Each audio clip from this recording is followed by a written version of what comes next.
स्वस्थस्य स्वास्थ्य रक्षण. स्वस्थ व्यक्तीचे स्वास्थ्य टिकून ठेवणे हा आयुर्वेदाचा प्रथम उद्देश आहे. पंचकर्म तुम्ही जर का नियमित करत असाल तर तुमचं आरोग्य टिकून राहते.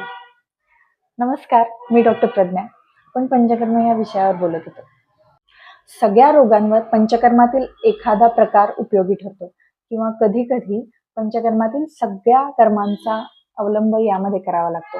एकदा का पंचकर्म केलं की तो आजार पुन्हा उद्भवत नाही, आणि जरी पुन्हा उद्भवला तरी तो खूप वर्षांनी उद्भवतो. त्यामुळे आयुर्वेदात पंचकर्म चिकित्सेला खूप जास्त महत्त्व आहे. परंतु योग्य प्रकारे जर ही चिकित्सा केली नाही तर त्याचे दुष्परिणामही होतात. त्यामुळे वैद्यांच्या योग्य सल्ल्यानुसारच ही चिकित्सा करावी. पंचकर्मामध्ये 5 कर्म येतात.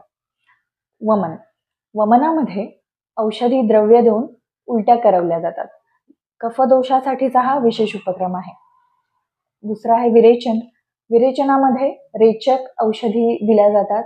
गुदमार्गाद्वारे जुलाबाद्वारे दोष बाहेर पडले जातात यामध्ये. आणि पित्तासाठीचा विरेचन हा विशेष उपक्रम आहे. बस्ती. गुदमार्गाद्वारे बस्ती ही चिकित्सा केली जाते. तेल, तूप, काढे याद्वारे बस्ती ही दिली जाते. वातव्याधीसाठीचा हा विशेष उपक्रम आहे. आयुर्वेदात बस्तीचे खूप जास्त महत्त्व वर्णन केलेलं आहे. बस्तीला अर्धी चिकित्सा असं म्हटलेलं आहे. कारण पित्तम पंगू कफपंगू पंगवो मलधातवा वायुना यत्र नियंती तत्र गच्छन्ति मेघवत. म्हणजेच कफ आणि पित्ताला स्वस्थानात ठेवण्यासाठी वात स्वस्थानात असणे फार महत्वाचे आहे.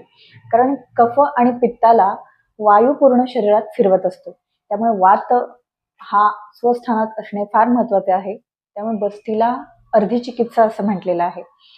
बस्तीचे उत्तर बस्ती, त्यानंतर स्थानिक बस्ती, मन्या बस्ती, जानू बस्ती, कटी बस्ती, हृदय बस्ती हे त्या त्या व्याधीनुसार वैद्य ठरवतात कुठली बस्ती द्यायची ते. आणि बस्तीचे रिझल्ट खूप छान आहेत. वातव्याधींवर बस्तीचा खूप छान परिणाम दिसून येतो. नाकामध्ये तेल, तूप, काढे, चूर्ण या प्रकारचे औषधी द्रव्य टाकून केल्या जाणाऱ्या चिकित्सेला नस्य म्हणतात. ऊर्ध्वजत्रुगत म्हणजे मानेच्या वरच्या भागातील विकारांसाठी ही चिकित्सा केली जाते. केस गळणे, सर्दी, त्यानंतर केस अकाली पांढरे होणे, अशा प्रकारे या प्रकारच्या विकारांवर नस्य चिकित्सा केली जाते. त्यानंतर रक्तमोक्षण. रक्तमोक्षण म्हणजे दूषित झालेले रक्त जर असेल तर त्याला काढण्यासाठी